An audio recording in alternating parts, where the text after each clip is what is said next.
Assalamualaikum warahmatullahi wabarakatuh. Selamat datang di channel saya Aditya Raka. Saya mau cerita kekesalan saya, unek-unek saya, marahnya saya, mangkelnya saya di bulan Mei ini. Tapi sebelum saya cerita, jangan lupa untuk like, share, dan komen. Kalau mau share silahkan di share. Kalau mau komen, komenlah dengan tertib dan baik. Karena sebenarnya saya sih nggak baca komen, tapi teman-teman yang lain mungkin baca komen gitu. Jadi apalagi kalau ada anak-anak kecil zaman sekarang, bocil-bocil pada main YouTube gitu kan, jadi berkomentarlah dengan tertib dan baik. Oke, karena bukan cuma lidahmu, mulutmu harimau, tapi jemarimu juga, kadang-kadang jempolmu juga jadi harimau. Banyak tuh yang kadang-kadang komentar yang nyeleneh-nyeleneh itu pada dimasukin ke penjala. Jadi buat teman-teman kalian, saya cuma mau cerita pengalaman saya di bulan Mei yang tidak mengenakan ya. Saya bukan apa sih ya, maksudnya mau cerita tuh kayak nggak enak soalnya masalah duit gitu ya. Jadi gini, saya tuh punya tabungan di BRI, jarang saya pakai sebenarnya karena saya udah kayak aware about this bank gitu loh. Saya sudah sangat memperhatikan bank ini, dan bank ini memang agak nggak aman lah ya. Dan saya selalu kosongkan, jarang dipakai. Cuman kalau saya isi itu kalau misalnya saya mau transfer ke keluarga, yang maksudnya kayak beda rekening gitu. Kalau pakai m-banking kan kita cuma transfer dari sini satu kali bayar, nanti saya transfer sendiri pakai HP kan gampang gitu kan. Nah itu sempet bikin saya emosi, bikin saya kesel, pokoknya marah-marah terus marah-marah terus karena ibaratnya itu uang hilang dimakan angin. Jadi ceritanya tuh kayak gini, saya tuh di hari Sabtu tanggal 23 Mei saya tuh kirim uang ke Indonesia ke rekening saya sendiri ya, di BRI itu 5 juta, dan di rekening itu kalau nggak salah masih ada 300 lebih. Nah jadi totalnya itu sekitar 5.300.000 sekian lah. Nah di hari itu juga, tapi beda jam, aku kirim di siang hari, nggak aku cek. Pas aku buka lagi jam 9 malam, aku cek itu duitnya di situ sekitar 5.322 sekian gitu. Dan saya langsung transfer ke saudara saya karena emang niatnya mau ditransfer ke saudara-saudara di rumah. Nah saya transfer ke saudara saya 1.500.000. Nah saya pas mau transfer ke saudara saya yang satu lagi, tiba-tiba gengs, hal buruk itu terjadi. Karena tiba-tiba di situ tertulis tuh, keluar teng di layar itu kan biasanya ada yang pop up gitu kan, katanya saldo Anda kurang. Maksudnya apa gitu? Karena duit 5 juta dikirim 1.500.000 kenapa masih kurang gitu, kurangnya gimana saya bilang. Pas saya cek ulang guys, itu duit cuma tinggal 1.800.000, yang 2 juta lari kemana. Nah di situ marah saya, mangkel saya cari sampai saya itu ngabisin waktu sekitar 3 jam nyari kayak gitu, nggak tahu kemana itu duit. Tapi ada historinya, saya ada buktinya yang kirim 1.500.000 itu, tapi saya nggak punya buktinya yang 2 juta itu melayang kemana. Tapi itu di situ ada transaksi kayak gitu, ada tulisan transaksi tanggal sekian jam sekian, transaksi ke mana nggak jelas, itu nggak ada nomornya. Jadi ada transaksi keluar uang keluar, tapi gak ada bukti pengirimannya. Jadi di situ aku pikir saya kesel.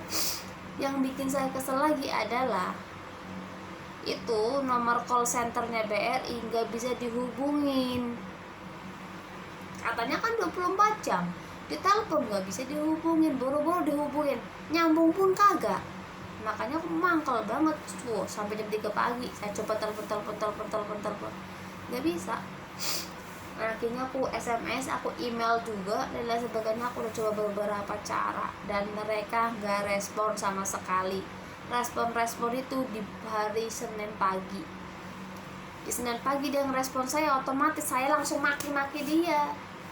Kesel saya. lebarannya gagal, udahlah saya nggak di rumah, udahlah saya nggak bisa pulang kampung, saya juga nggak bisa kirim duit, malu geng, malu. Ponakan-ponakan banyak, pastinya kan kalau ponakan-ponakan itu kan senang dikasih uang gitu, saku jajan itu kan senang gitu lah. Sekarang wah, pusing, saya pusing. Nah, pas di hari Senin itu jawaban mereka adalah di saat pengiriman uang itu ada kesalahan teknis mulu yang disalahin, perasaan gitu. Aku jawabannya kan kayak gitu, aku mangkel, Mas, Pak, Bu, saya panggil semua, jangan nyalain teknis melulu, malu gitu. Dan akhirnya saya bilang sama dia, karena gini loh, sebenarnya bukan kesalahan teknisnya, manusianya. BRI itu terlalu banyak monyet, terlalu banyak maling di dalamnya gitu. Dan saya bilang sama dia, kalau bisa ya saya sarankan ke BRI, semoga perbaikilah teknis dan sistem kunci dan lain sebagainya atau keamanannya, saya bilang. Karena udah banyak banget korban-korban yang terkena kayak gitu. Dan itu bukan cuma saya ya, bukan cuma saya. Uang saya mungkin kecil di mata kalian, tapi sebenarnya ini uang yang saya hasilkan dari kerja saya itu hampir setengah jadi gaji saya. Itu hampir setengah dari gaji saya, guys. Udah saya sisihkan untuk lebaran. Ya bayangin aja, kalau misalnya hilangnya cuma 100, 200 atau 500 ribu, saya masih oke lah, anggap aja itu zakat. Nah ini 2 juta langsung melayang, kemana larinya? Ya kalau saya tahu larinya kemana, ke rekening siapa, otomatis kan saya bisa menghubungi atau segala macam kan, itu kesalahan saya. Tapi kan ini nggak ada, saya nggak kirim ke siapa-siapa, kenapa duitnya lari sendiri gitu kan. Akhirnya itu saya marah, saya kesel, saya mangkel bener-bener, karena saya udah ibaratnya udah bingung. Dan akhirnya ya pas hari Senin itu dia ngomong banyak banget, terus akhirnya aku juga stuck dia terus. Aku maki-maki dia dan aku bilang sama dia, terus ini gimana kelanjutannya, mau diapain ini? Apa iya saya harus mengikhlaskan itu uang 2 juta? Saya bilang, kalian tahu nggak, saya tuh TKW di sini kerja itu kayak meres keringet, dimaki-maki tiap hari sama majikan, itu diem aja saya bilang. Dan akhirnya si mbaknya itu mbak ya, si mbaknya itu jawab, kita akan segera proses, berikan kita waktu sekitar 24 jam. Nah akhirnya aku bilang oke.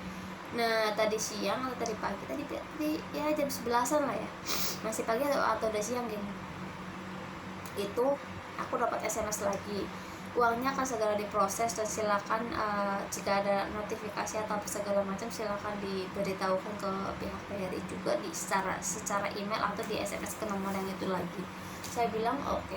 Tapi saya tungguin dari jam 11 sampai sekarang belum ada uang masuk. Saya nggak tahu BRI mau benar-benar balikin uang saya. Syukur alhamdulillah enggak ya. Saya sudah legowo, uang itu hilang, anggap aja aku lagi zakat. Cuman memang awalnya aku kesel banget, awalnya emang gak ikhlas karena emang kebetulan aku lagi butuh gitu kan di hari itu juga. Jadi aku ya mangkal gimana rasanya gitu geng. Jadi di lebaran kali ini emang sangat spesial. Spesialnya adalah itu duitnya hilang. Dan saran aja buat kalian semua yang mempunyai rekening atau punya tabungan di BRI yang jarang dicek ya, kalian sebaiknya sering-sering ngecek rekening kalian agar kalian bisa memantau pengeluaran dan kemasukan dari rekening kalian. Jadi kayak saya sendiri emang jarang saya isi tuh BRI, cuman karena kemarin saya butuh jadinya saya isi ya. Biasanya sih kayak gitu doang, aku butuhnya cuma kalau lagi mau transfer ke saudara-saudara banyak, jadi kita nggak perlu double ongkos kirim gitu. Cuman ternyata mungkin belum rezeki saya, dan mungkin Allah negur karena saya mungkin zakatnya kurang. Saya zakat tapi nggak sebanding dengan hasil yang Allah berikan. Anggap aja kalau itu adalah ada hikmahnya. Cuman buat teman-teman yang punya rekening di BRI untuk lebih hati-hati dan lebih sering ngecek. Dan buat kalian semua yang punya tabungan dimanapun itu, untuk berhati-hati dan jangan percaya ke siapa-siapa, karena penipuan itu ada di mana-mana, hackers itu ada di mana-mana. Karena orang itu kita nggak tahu. Kita bisa mengukur dalamnya lautan, dalamnya samudra, tapi kita nggak bisa mengukur dalamnya hati manusia. Jangan lupa untuk stay healthy dan jangan patah semangat karena Singapura masih lockdown. Dan semangat terus buat kalian semua untuk bikin konten-konten berikutnya. Dan jangan lupa untuk dukung channel saya dengan cara subscribe, karena subscribe itu gratis guys. Dan sampai jumpa di video berikutnya. Saya udah mau istirahat, capek, dan selamat malam, selamat tidur. Mohon maaf lahir dan batin. Bye.